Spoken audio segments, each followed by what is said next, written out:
Je suis heureux que nous ayons si beau temps et j'espère que cela va se poursuivre toute la semaine.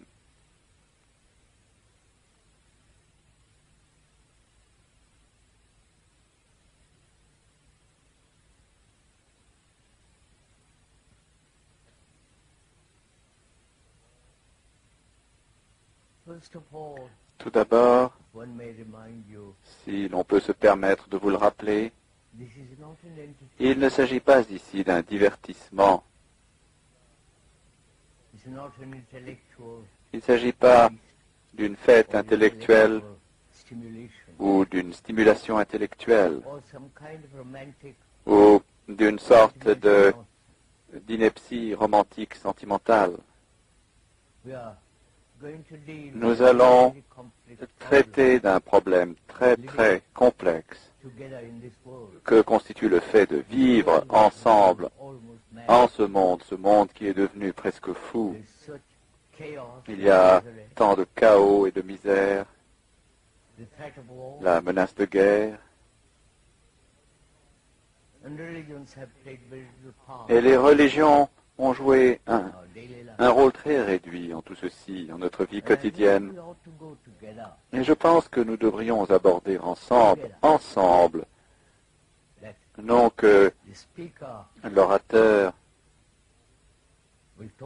parle de divers sujets, mais que nous approfondissions ensemble ces sujets, non que vous écoutiez et que l'orateur parle, mais ensemble. Et ainsi, nous allons travailler ensemble, penser ensemble, percevoir ensemble et agir ensemble. Il faut, semble-t-il, écouter très attentivement, non seulement ce qui est dit, mais aussi nos propres réactions à ce qui est dit. Nos réactions d'approbation ou de désapprobation, nos restrictions, nos résistances, nos peurs, et toutes les complexités de nos réactions à toute forme de stimulation. Ainsi, l'acte d'écouter est très important si nous devons explorer ensemble, réfléchir ensemble à tout le problème de notre existence quotidienne actuelle.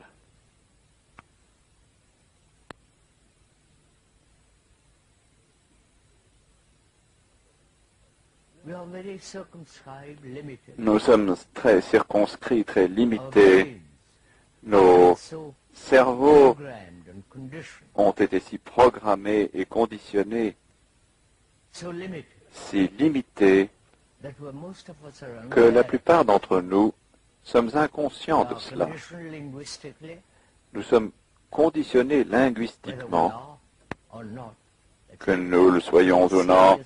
Il s'agit là d'un sujet très sérieux que nous allons aborder si nous en avons le temps. Nous sommes conditionnés,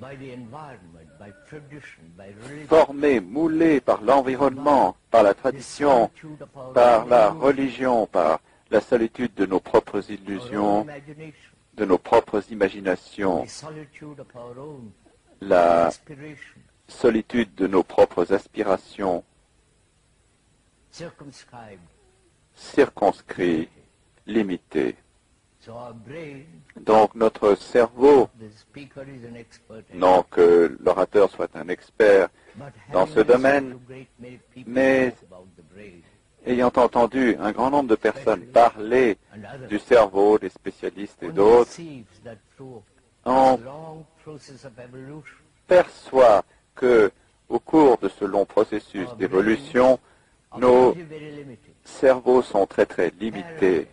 Apparemment, seulement une très petite partie de ce cerveau agit, pense ou vit. Le reste demeure vacant. C'est ce que certains des spécialistes qui ont étudié la qualité du cerveau et son fonctionnement ont dit. Et on peut également voir pour soi-même, sans reposer sur les experts, que notre vie est très réduite.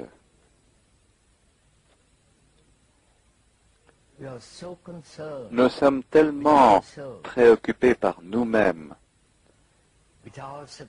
par nos réussites, par nos malheurs et tout le tourment de sa propre vie limitée, la souffrance, la douleur, l'anxiété, les diverses formes de réactions qui émanent de nos préjugés, de nos partis pris, de nos tendances. Tout cela conditionne en effet notre cerveau et ainsi nous n'avons jamais conscience de la totalité de la vie, de la totalité de l'existence qui est vaste, immesurable et fantastiquement puissante. Et si nous pouvions ensemble ce matin procéder avec facilité et bonheur, nous pencher sur la qualité de notre propre vie, si vous le voulez bien, sur la nature de notre comportement, sur tout le processus de notre pensée. Si nous pouvions chercher ensemble en tout ceci, et non seulement chercher, mais au cours de cette recherche, d'appliquer. La recherche par elle-même a très peu de signification. Rechercher en soi-même, en notre environnement, dans l'état du monde, la simple recherche intellectuelle ou la recherche dérivant de la curiosité pour s'informer et ainsi de suite, tout cela a très peu d'effet sur nos vies. Mais si nous cherchons en nous-mêmes,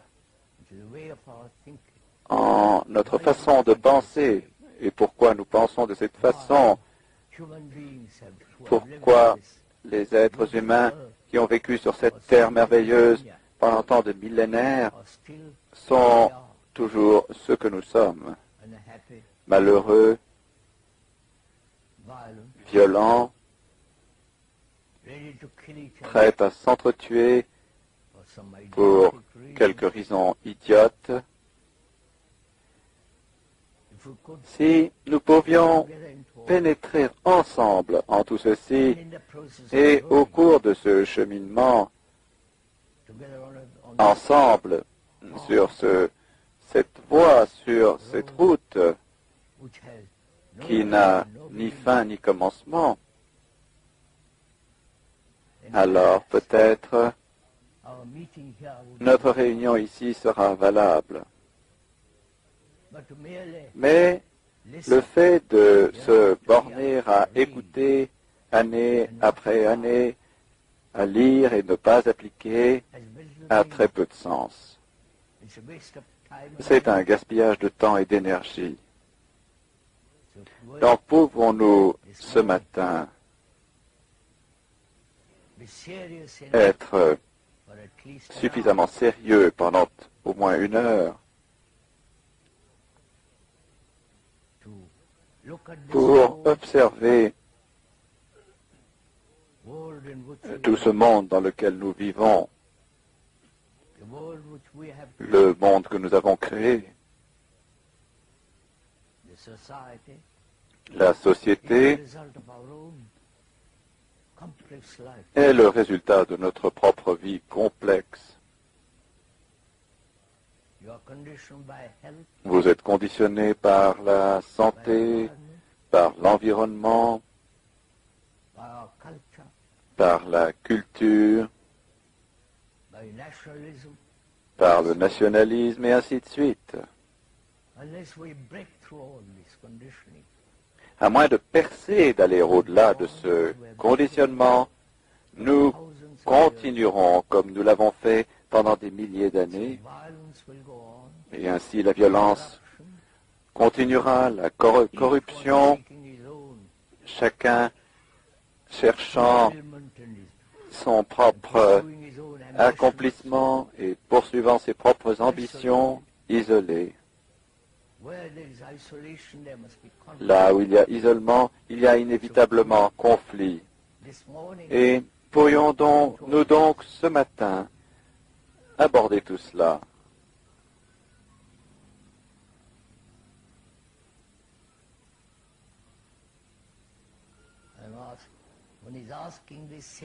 On pose cette question sérieusement parce que vous avez pris la peine de venir ici. Et à quoi bon se borner à parler d'idées, des expressions, des réactions? Il s'agit plutôt de pénétrer tout ceci avec une énergie fantastique, une vitalité, et voir s'il est possible de briser ce conditionnement, de sorte que le cerveau ait une immense capacité. Il a à présent la capacité, une capacité extraordinaire dans le monde technologique.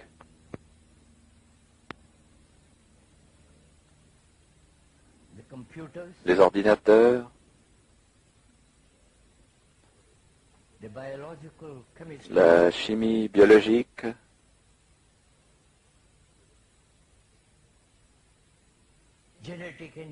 l'ingénierie génétique,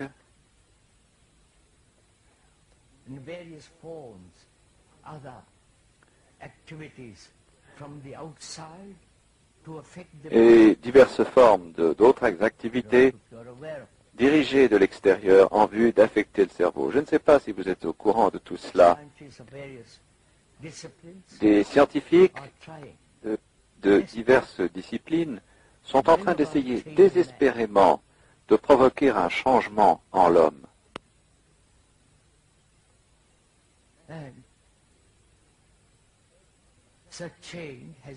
Un tel changement s'effectuant de l'extérieur. J'espère que nous nous comprenons l'un l'autre.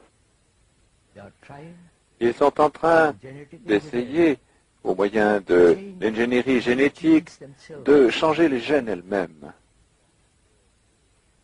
de sorte que l'être humain soit quelque chose d'entièrement différent.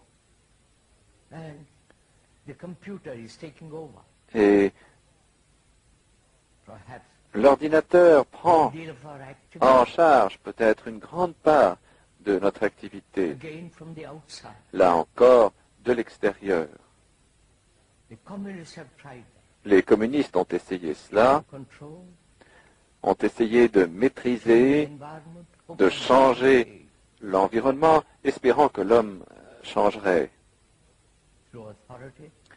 au moyen de l'autorité, de la discipline, de l'obéissance totale, et ils n'ont pas réussi. Au contraire, ils sont en train de créer beaucoup de malheur dans le monde. Donc, nous posons une question des plus fondamentales. Est-il possible de ne pas être affecté de l'extérieur?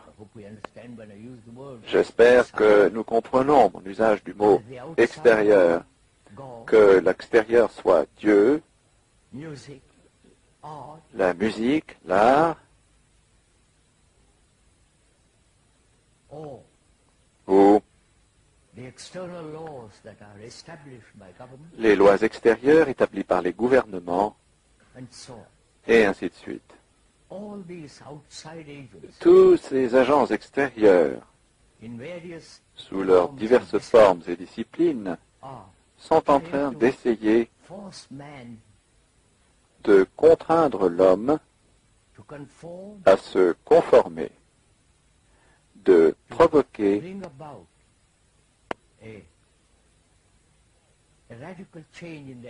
un changement radical de son comportement, de sorte que l'homme vivra sans guerre, et ainsi de suite.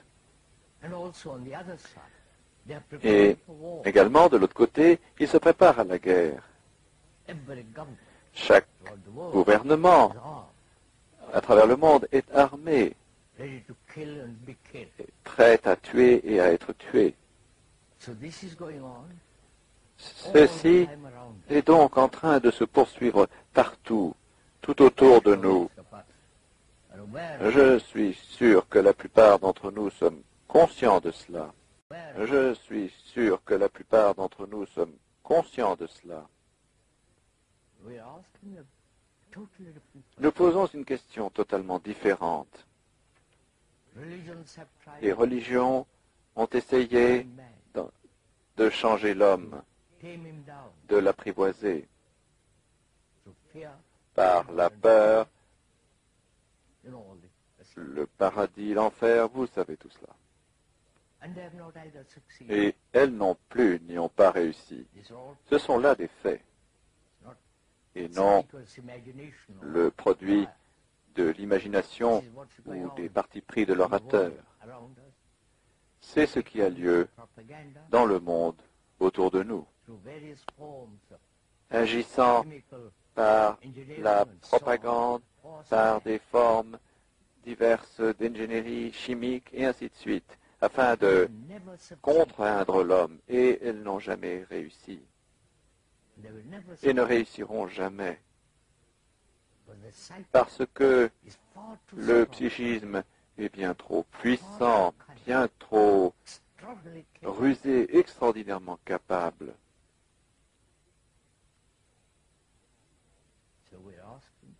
Donc nous demandons, vous et l'orateur, demandez. Je ne vous demande pas, vous posez cette question. Comme toute influence extérieure, y compris l'idée de Dieu et les idéologies, diverses formes de conclusions historiques, dialectiques, n'ont pas changé l'homme. Est-il possible aux êtres humains de changer radicalement, fondamentalement, sans aucune influence extérieure, comprenez-vous? Les gourous partout dans le monde n'y ont pas réussi. Ils sont tous prétentieux à la recherche d'argent. Ils peuvent être mis totalement de côté. Ils ne sont pas importants. Mais ce qui importe, ce qui est essentiel, c'est de demander qu'est-ce qui nous amènera, chacun d'entre nous, que nous soyons intellectuels, scientifiques, artistes, ou que nous pratiquions diverses formes d'activités. Serons-nous capables d'engendrer fondamentalement, au plus profond, une mutation dans les cellules cérébrales elles-mêmes? Est-ce que cette question est claire? Nous parlions l'autre jour à New York à des scientifiques. Après beaucoup de discussions qui durèrent environ 2 heures, je demandais, Qu'est-ce qui engendrera une mutation dans les cellules cérébrales elles-mêmes, non pas de l'extérieur, l'ingénierie génétique, la biochimie, tout cela. Qu'est-ce qui changera les cellules cérébrales elles-mêmes qui ont été conditionnées pendant des milliers d'années?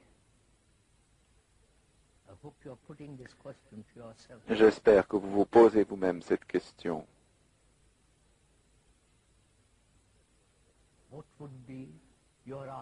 Quelle serait votre réponse?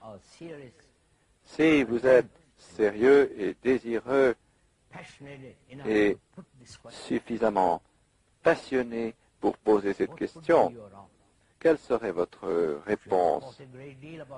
Si vous avez beaucoup réfléchi à tout cela, ou bien vous diriez, ce n'est pas possible, fermant ainsi la porte à toute recherche ultérieure. Ou bien vous diriez, je ne sais vraiment pas, est-ce possible? D'accord? Nous sommes dans cette situation. Nous ne fermons pas la porte en disant que ce n'est pas possible, que c'est impossible. Comment l'homme qui a été ainsi conditionné pendant des milliers et des milliers d'années par un savoir immense, par l'expérience, comment ce cerveau peut-il se transformer? Ce n'est pas possible. Si vous êtes sérieux et répondez en disant ce n'est pas possible, vous avez alors complètement fermé la voie de la recherche. Mais si nous cherchons en ce sujet, c'est-à-dire pour savoir si le cerveau qui a une capacité tellement extraordinaire dans une direction et qui est si totalement limité, circonscrit, conditionné, programmé à être un catholique, un protestant, un anglais, vous savez tout cela, pour savoir si ce cerveau peut être totalement libre.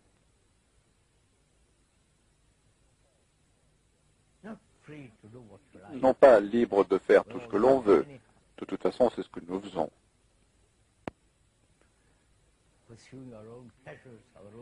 Poursuivant ses propres plaisirs, ses propres ambitions solitaires,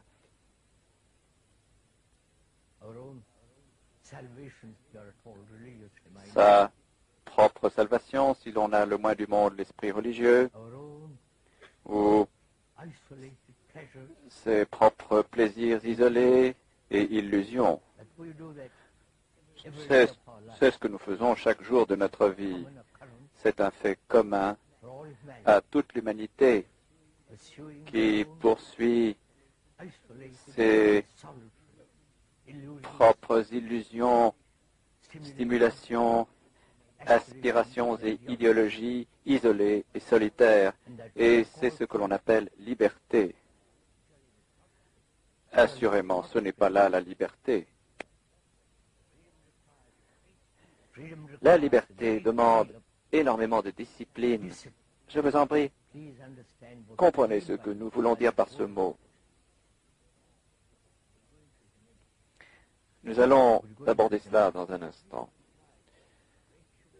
La liberté implique une grande humilité. Humilité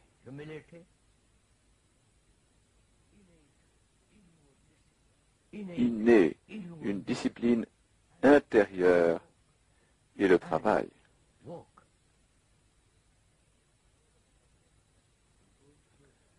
Nous allons approfondir ces trois choses. La plupart d'entre nous sommes tellement arrogants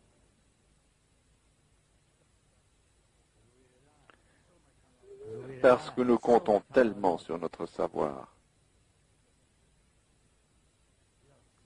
Nous sommes certains. Nos croyances, nos conclusions, nos désirs sont si forts que nous avons perdu tout sens d'humilité profonde et naturelle. Là encore, c'est un fait.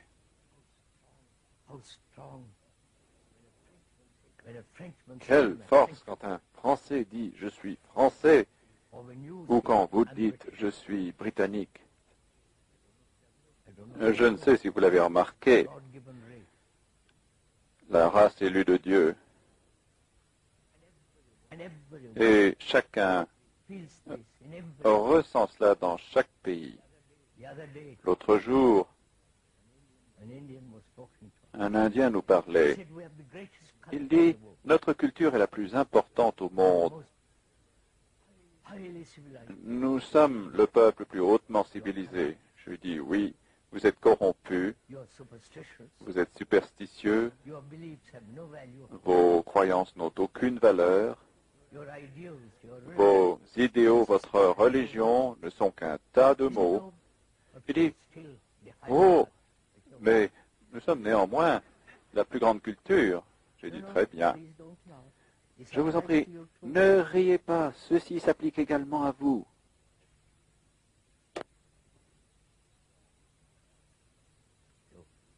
Donc, quand nous nous identifions à un pays,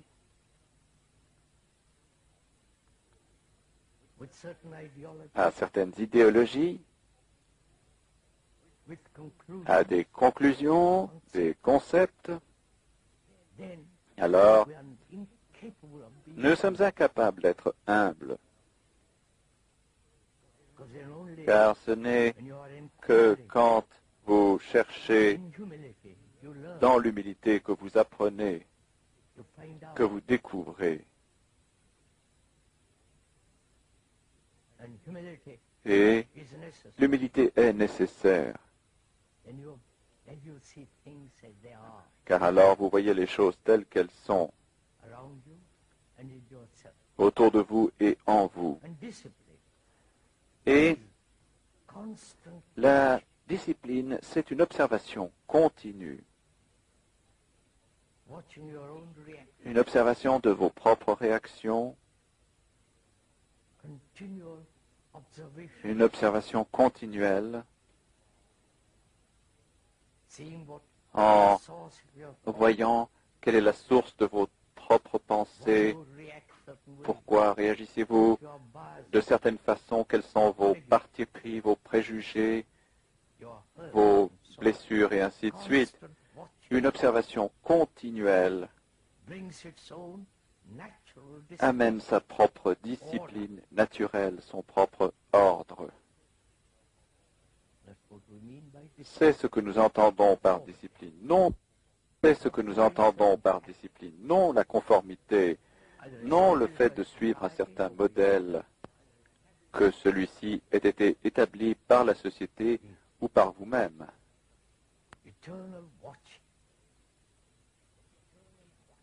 Mais l'observation éternelle du monde et de vous-même. Vous voyez alors qu'il n'y a aucune différence entre le monde et vous-même. Et cela engendre naturellement un sens de l'ordre. Et l'ordre est donc la discipline et non vice-versa. Et le travail, non seulement le travail physique, que malheureusement la plupart d'entre nous doivent accomplir. Non si vous êtes au chômage dans ce pays, mais aussi le travail dans le sens d'appliquer ce que l'on voit comme étant vrai et l'appliquer sans permettre un intervalle de temps de se glisser entre la perception et l'action. Si l'on voit, comme l'a vu l'orateur il y a bien et bien des années, quand il était un garçon,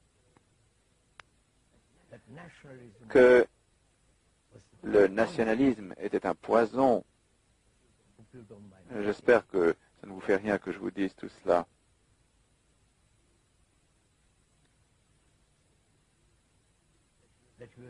Qu'il n'était plus un hindou.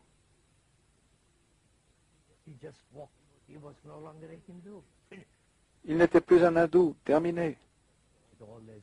Avec toutes leurs superstitions, vous savez, tout ce fatras qui accompagne toute nationalité. Donc, pour pouvoir vivre sur cette terre paisiblement, en dépit des gouvernements, il faut énormément de recherche. Il faut énormément d'intelligence pour pouvoir vivre paisiblement. D'accord, messieurs? Pouvons-nous poursuivre ainsi?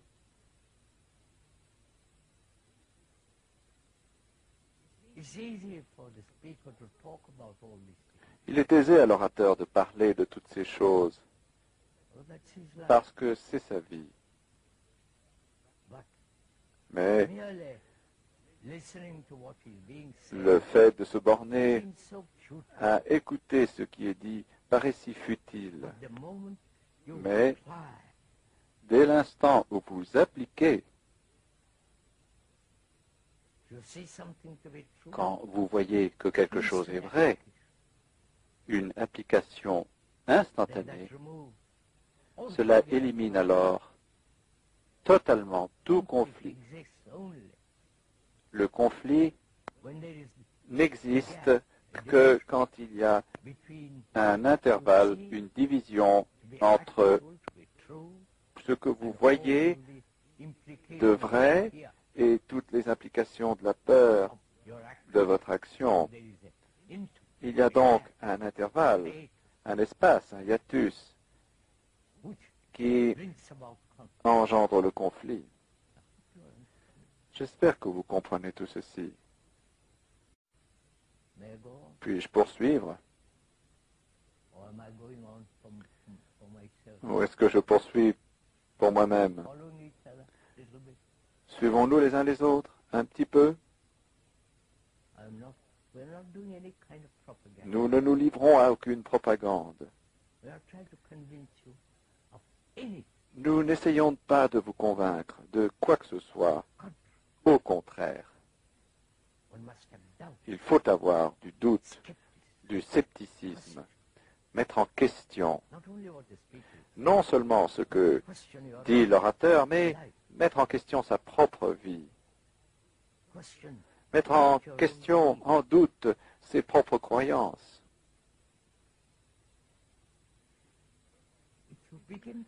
Si vous commencez à douter, cela donne une certaine clarté.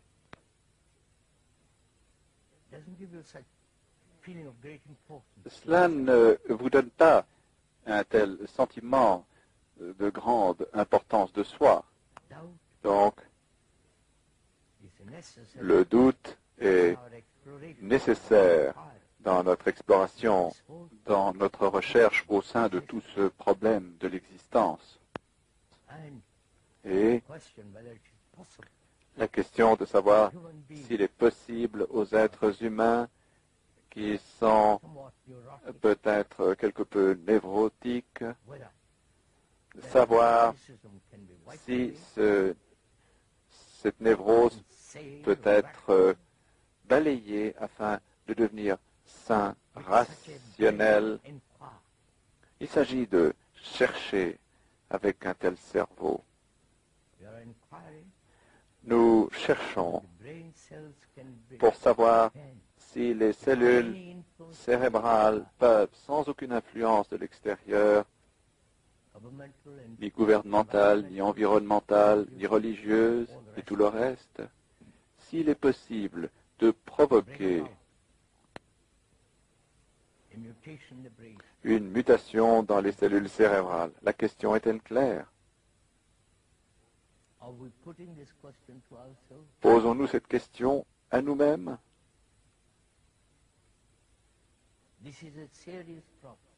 C'est un problème sérieux. Il ne peut y être répondu par oui ou par non, affirmatif ou négatif. Il faut examiner toute cette question comme un ensemble, et non en tant que Britannique, Français, ou à partir de quelques absurdités religieuses, superstitieuses, etc., ou selon sa propre discipline particulière ou sa profession. Il faut regarder tout ce mouvement de la vie comme un seul mouvement unitaire.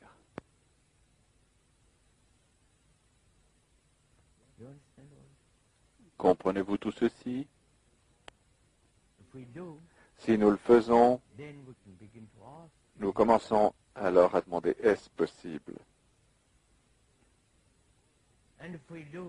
Et si nous posons en effet cette question, quelle différence est-ce que cela fait si un petit nombre d'entre nous engendre peut-être une mutation? Quel effet est-ce que cela a sur le monde? Vous savez, c'est la question habituelle. Je puis changer, vous pouvez changer. Un petit nombre d'entre nous engendreront peut-être une mutation, mais quel effet est-ce que cela a sur la masse des gens, sur les gouvernements? Arrêteront-ils les guerres? Et ainsi de suite. Je pense que c'est là une fausse question. Quel effet est-ce que cela a sur les autres? C'est une fausse question.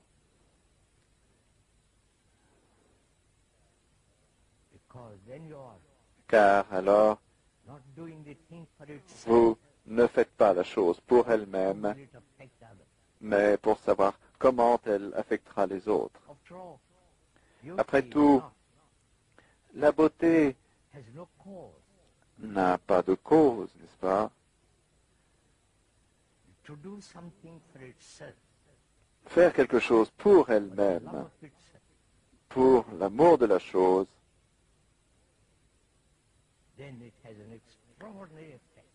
cela a alors un effet extraordinaire. Cela en a ou cela n'en a pas. Par exemple, nous parlons depuis 60 ans, malheureusement ou heureusement.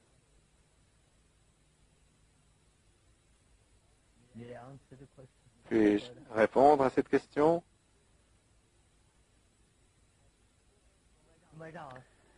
On pourrait demander comment est-ce que cela a affecté le monde.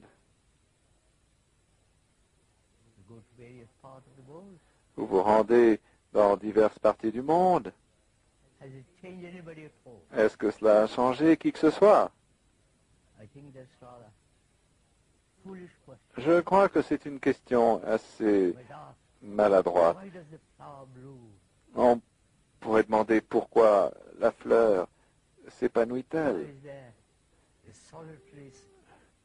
Pourquoi y a-t-il cette étoile solitaire dans les cieux le soir?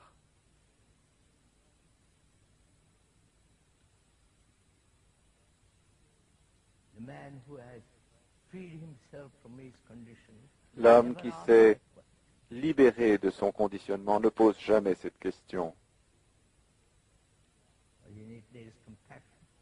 Il y a en cela compassion avec sa grande intelligence. Alors, poursuivons.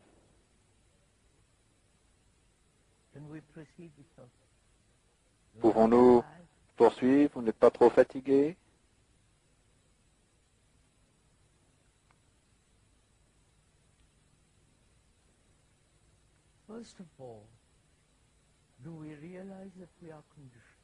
Avant tout, est-ce que nous nous rendons compte que nous sommes conditionnés? Sommes-nous conscients, sans aucun choix, conscient que mon cerveau est conditionné. Ou bien, acceptez-vous ce qu'un autre dit et par conséquent vous dites « mon cerveau est conditionné ». Voyez-vous la différence? Si je suis conscient que mon cerveau est conditionné, cela a une qualité totalement différente. Mais si vous me dites que je suis conditionné et que je me rends alors compte que je suis conditionné, cela devient alors très très superficiel. J'espère que vous suivez tout ceci. Donc, sommes-nous conscients que nous sommes conditionnés en tant que Britanniques par nos expériences? Nous ne disons pas que c'est juste ou faux. Nous allons le découvrir. Conditionnés par notre culture, par notre tradition, par notre environnement, par toute la propagande religieuse depuis 2000 ans en tant que christianisme ou depuis 2500 ans en tant que bouddhisme ou en tant qu'hindouisme, peut-être davantage. Sommes-nous conscients? Si vous êtes conscient, alors vous demandez pourquoi? Pourquoi le cerveau est-il conditionné? Quelle est la nature du conditionnement?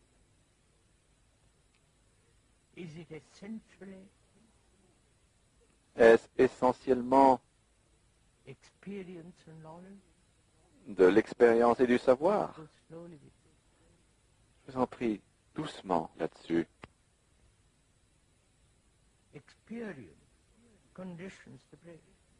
L'expérience conditionne le cerveau.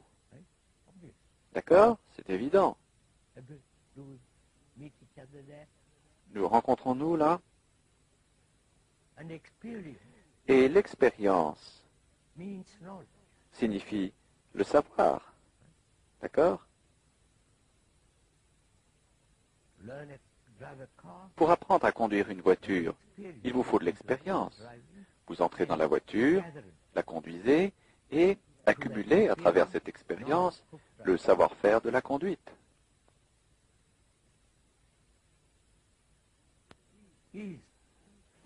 Écoutez attentivement, je vous en prie.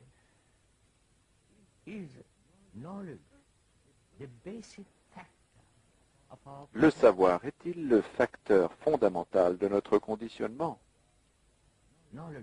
Le savoir étant la répétition d'une certaine tradition. D'accord? Et ainsi de suite. Le savoir est nécessaire.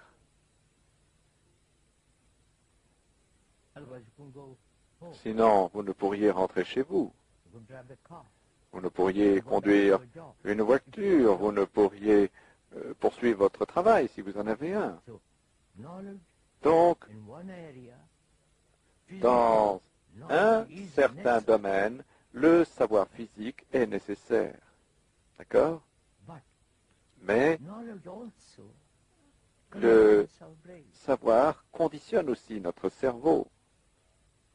Le savoir étant la tradition, le fait d'être programmé comme nous le sommes, par des journaux, par des magazines, par une répétition continuelle que vous êtes britannique, britannique, britannique. Ou quand vous allez en France, c'est la même chose, français, français.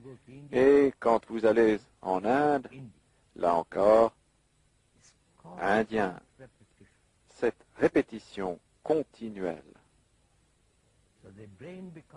Donc le cerveau devient endormi, répétitif, mécanique. Et peut-être que c'est là une façon sûre de vivre, mais cela comporte un danger considérable.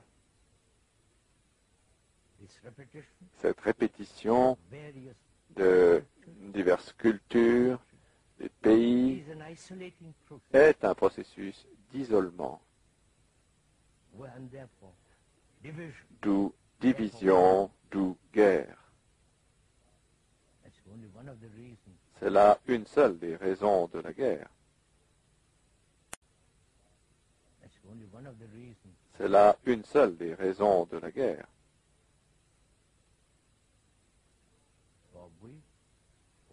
Donc, sommes-nous conscients que notre cerveau est en train d'être programmé?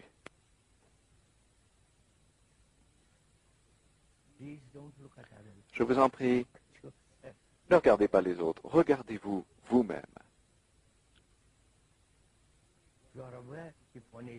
Si l'on est conscient de ce que l'on est programmé, conditionné,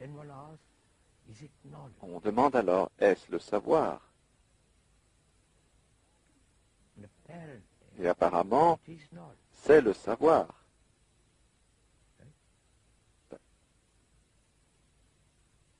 Then why do we live psychologically? Why is the structure of the psyche Alors, essentially based on knowledge? pourquoi la structure du psychisme est-elle essentiellement basée sur le savoir? Vous comprenez? Cette question est-elle claire? The psyche, Le psychisme, le moi, the self, le soi, is est essentially a movement in essentiellement un mouvement dans le savoir, une série de savoirs, series of memories. c'est-à-dire une série de souvenirs. D'accord? So we are Donc nous sommes a series of memories. une série de souvenirs. D'accord? So we are memory. Donc nous sommes mémoire. Do you see that fact?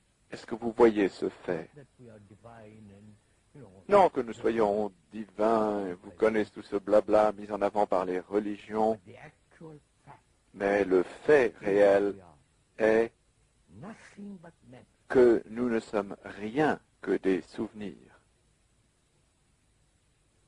Most unpleasant discovery. C'est une découverte bien désagréable, n'est-ce pas? Or do you say no?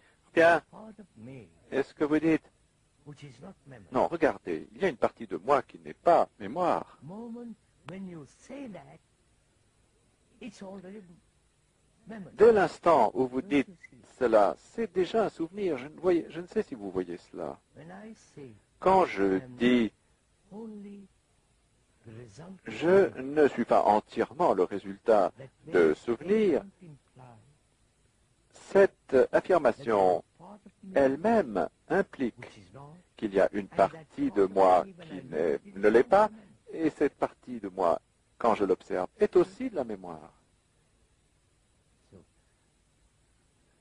Ainsi, memories of the past les souvenirs sont le passé, projected perhaps in the future. projetés peut-être But dans still le, memory. dans le futur, mais c'est toujours de la mémoire. Those memories are modified Ces souvenirs sont modifiés par le présent and continue into the future. et se poursuivent But it's still a series of dans le futur, mais c'est toujours une série de souvenirs. memories. Don't let's Je vous en prie, sentiment- ne faisons pas de sentimentalité à ce sujet. that- Cela aurait si peu de sens, the meaning ou c'est du roman. or romantic. These are facts. Ce sont là des faits. What are you without memory? Qu'êtes-vous sans souvenir? Without all the remembrances Sans tous ces souvenirs de vos réalisations, of your wife, your son, de votre femme, de votre your fils, brother, family, de votre frère, de votre famille, memories of your travels, souvenirs de vos voyages, what you have achieved. de ce que vous avez fait, de ce que vous avez accompli. D'accord? They're all in the past. Tout cela se situe dans le passé.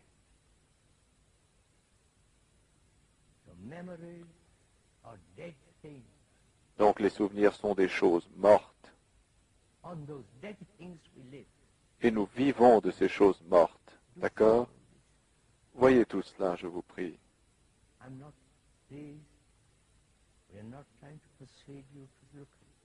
Nous ne sommes pas en train d'essayer de vous persuader d'observer cela, ni d'essayer de vous persuader ou de vous convaincre de quoi que ce soit.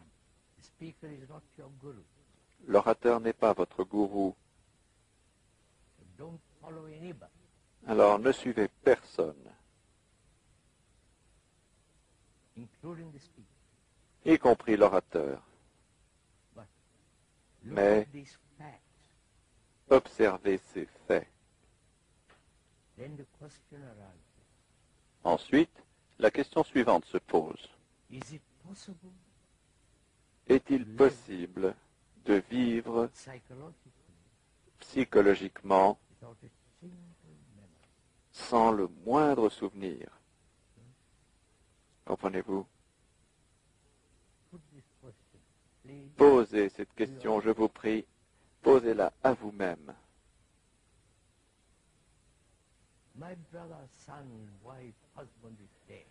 Mon frère, mon fils, ma femme ou mon mari est mort.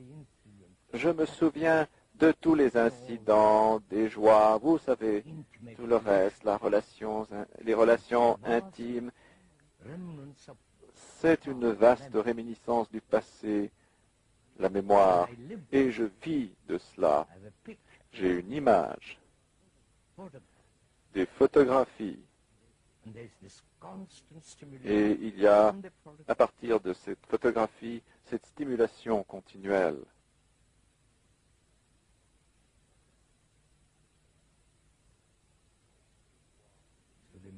Donc le moi, le soi, l'ego est un mouvement d'identification avec la mémoire. D'accord? Je suis un chrétien. Ça y est. Je suis un hindou, un bouddhiste ou quoi que ce soit, un américain, etc. Combien sommes-nous attachés à nos identifications? C'est là notre conditionnement. Et quand vous voyez cela, non verbalement, non en tant qu'idée, mais que vous en voyez le fait, effectivement, il y a alors action. C'est comme quand vous avez un très violent mal aux dents, il y a action parce que c'est là. Mais si vous imaginez que vous avez mal aux dents, alors c'est un tout autre processus. Donc, voyons-nous clairement, sans y être persuadés, sans y être acculés, voyons-nous très clairement pour nous-mêmes ce que nous sommes, c'est-à-dire notre conditionnement qui est notre conscience.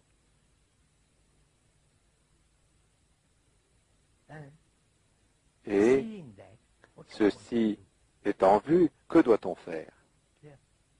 Clair? Peut-on poursuivre à partir de là? Il nous reste encore 10 minutes.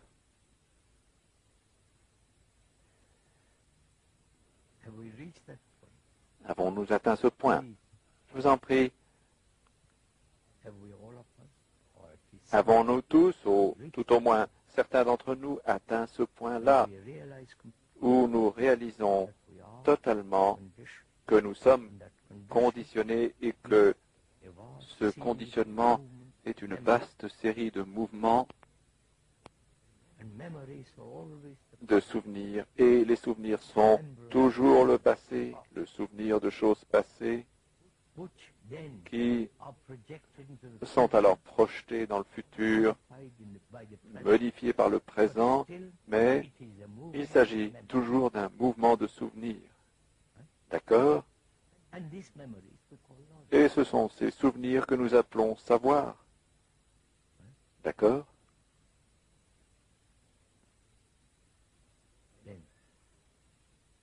Alors, comment regarder ces souvenirs? Vous comprenez ma question? Comment observe-t-on ces souvenirs? Nous avons des milliers de souvenirs, d'accord? Nous les avons accumulés depuis l'enfance. Agréables, désagréables.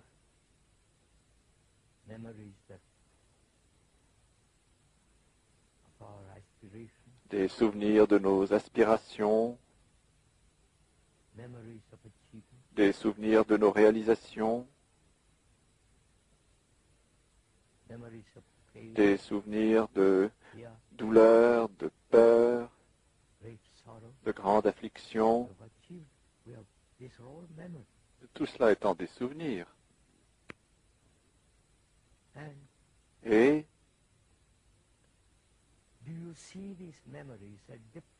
est-ce que vous voyez ces souvenirs comme étant distincts de l'observateur?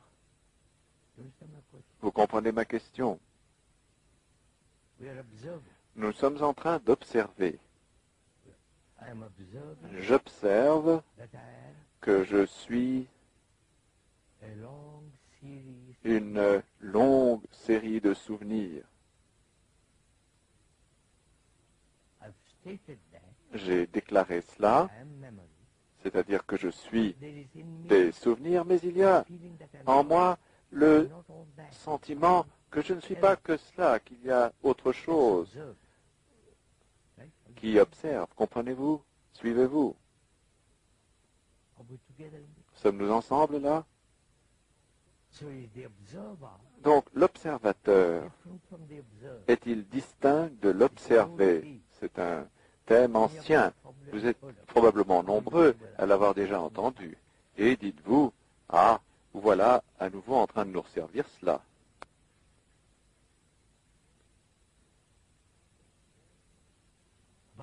Mais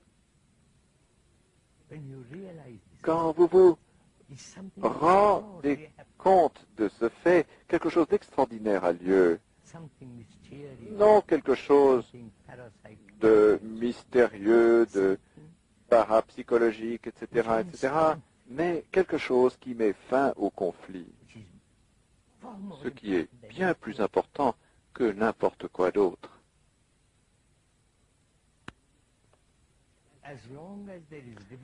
Aussi longtemps qu'il y a division entre les souvenirs et l'observateur, cette division crée le conflit. D'accord? Division entre l'arabe, le juif, entre les britanniques et les malouines. Puis-je mentionner les malouines? D'accord? Entre les hindous et le monde islamique. Partout où il y a division, il y a inévitablement conflit. D'accord? Non, non. Poursuivez cela, je vous prie. Partout où il y a action isolée, plaisir isolé, solitaire, aspiration solitaire. Et cette solitude même est un acte de séparation, comprenez-vous? Par conséquent, cette personne même qui poursuit ses ambitions particulières, ses réalisations particulières, ses aspirations, etc., doit inévitablement créer le conflit, non seulement vis-à-vis de lui-même, mais vis-à-vis des autres. Donc, de là émane la question suivante. Le conflit, de quelque sorte qu'il soit, dans notre être même, peut-il prendre fin? Parce que nous vivons dans le conflit. Vous direz peut-être, eh bien, toute la nature est en conflit. L'arbre dans la forêt lutte pour parvenir à la lumière. Il lutte, il écrase les autres.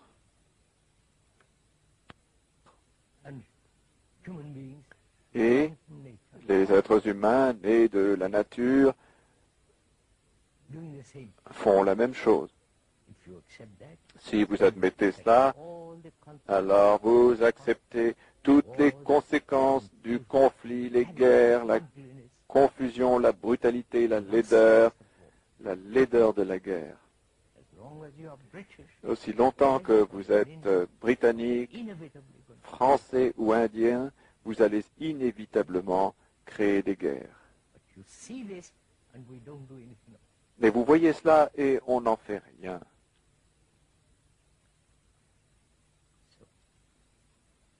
Donc, mettre fin au conflit, c'est-à-dire vivre dans cette paix qui demande une intelligence considérable, c'est comprendre la nature du conflit.